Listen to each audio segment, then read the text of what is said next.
লায়লা তার নতুন বয়ফ্রেন্ডের সাথে রোমান্স করতেছে, কিন্তু এদিকে আমাদের মামুন ভাইয়ের অবস্থা। আমি ছিলাম তোমার চোখের মনি, কেন আধারে ডোবালে, তুমি যাও চলে যাও, শুধু স্মৃতি রেখে যাও। শুনলাম লায়লা নাকি কার সাথে নতুন করে মেলামেশা শুরু করেছে। শুনলাম লায়লার আগের মেয়ে নাকি প্রিন্স মামুনকে ভাইয়া বলে ডাকতো। আবার শুনলাম লায়লার নতুন বয়ফ্রেন্ড নাকি অপু এবং প্রিন্স মামুনের থেকেও বড় সেলিব্রিটি। আমার ইনস্টাগ্রামে বর্তমানে 8 লাখের মতো ফলোয়ার। বাংলাদেশের কয়জন? কি কইলেন ভাই? ইনস্টাগ্রামে আপনার 8 লক্ষ ফলোয়ার? কই, আমি তো দেখি না। মানে আমি গ্রামে থাকি, তো যার জন্য আমি গ্রাম থেকে গিয়ে ইনস্টাগ্রামে গিয়ে লায়লার নতুন বয়ফ্রেন্ডের খোঁজ খবর রাখতে পারি না। ব্রেকিং নিউজ, লায়লার নতুন বয়ফ্রেন্ড দেখে মামুন সহ্য করতে না পারে তার কাছে সরি বলার জন্য মামুন এবং অপু যাওয়ার পর লায়লার হাতে মামুন থাপ্পড় খেলো। তেমন কিছু না, টুকিটাকি নেশা করে ভারতের ময়ূক রঞ্জন ঘোষের মতো উল্টা পাল্টা নিউজ পড়া ট্রাই করতেছিলাম। আজকে আমরা লায়লা খালার নতুন বয়ফ্রেন্ড নিয়ে আলোচনা করবো, জানি তিনি ভবিষ্যতে বউ ব্যবসা করে খাইতে পারেন। সত্যি কথা বলতে কি, সত্যি কথা হচ্ছে ইনি হচ্ছেন ভেজালের আসল নাটের গুরু। আজকে এনাকে নিয়ে ভিডিও চলেন, ভিডিও করি শুরু।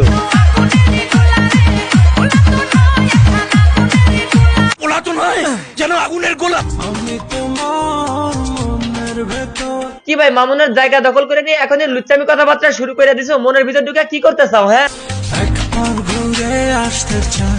ওই মনের ভিতরে ঢুকলেই দেখতে পারবা প্রিন্স মামুন কেসি নিয়ে বসে আছে, ঢুকলেই ফসাদ। কিছুদিন যাবত আমি আমার রেগুলার কন্টেন্টে সময় দিতে পারতেছিলাম না, যার কারণে অনেকগুলো কথা পেটের মধ্যে জমা পড়ে আছে। আর এরই মাঝে আমাদের প্রিন্স মামুন এবং লায়লা ভাবির অনেকগুলো বিষয় চাপা পড়ে গেছে, যেগুলো নিয়ে আমার কথা বলাই হয় নাই। তবে 2 দিন আগে থেকে লক্ষ্য করতেছি লায়লা ভাবি নতুন বয়ফ্রেন্ড নিয়ে সোশ্যাল মিডিয়াতে হাজির হয়েছেন। চিন্তা করলাম এটাকে স্কিপ করার কোনো রাস্তাই নেই, এটা নিয়ে আলোচনা করা যাক। এই পোলাটার নাম নাকি ইমন, এবং সব থেকে অবাক করা একটা বিষয় হইতেছে এই পোলার ফেসবুক এবং টিকটক নয়, বরং ইনস্টাগ্রামে রয়েছে 8 লক্ষ ফলোয়ার। আমার ইনস্টাগ্রামে বর্তমানে 8 লাখের মতো ফলোয়ার। সো যেরকম সেরকম ক্রিয়েটর না, বাংলাদেশের কয়জন? বাংলাদেশের মধ্যে ইনস্টাগ্রামে 8 লক্ষ ফলোয়ার কারোরই নাই, যার জন্য লায়লা আপনাকেই চুজ করেছে। আর আপনাকে চুজ করার আরো একটা কারণ রয়েছে, আর সেটা হচ্ছে আপনার জন্য লায়লাকে কষ্ট করে কাজ করতে হয় না। ও নিজে অনেক সেলফ ডিপেন্ডেন্ট, ওটা ও করতে পারে, ওকে কারো করে দেওয়া লাগে। মানে বুঝলেন না, আমাদের এই নতুন বয়ফ্রেন্ড সাহেবদার আমাদের প্রিন্স মামুনের মতো রাত 2টা বাজে বলে না লায়লাকে যে যাও চাল ভাজা রেডি করে আনো, আমি খাবো। তো এখনো আজকেও রাত 2টা, মামুনের খুব চাল ভাজা খেতে ইচ্ছা করতেছে। রাত 2টা কেউ চাল ভাজা খাইতে চায়? মোশাররফ ভাই একটা লাথি মারেন তো। মুই চাল ভাজা খাইতেছি, শেষ করে দিলে এরপর শেষ পর্যন্ত আপনিও চাল ভাজা খাচ্ছেন।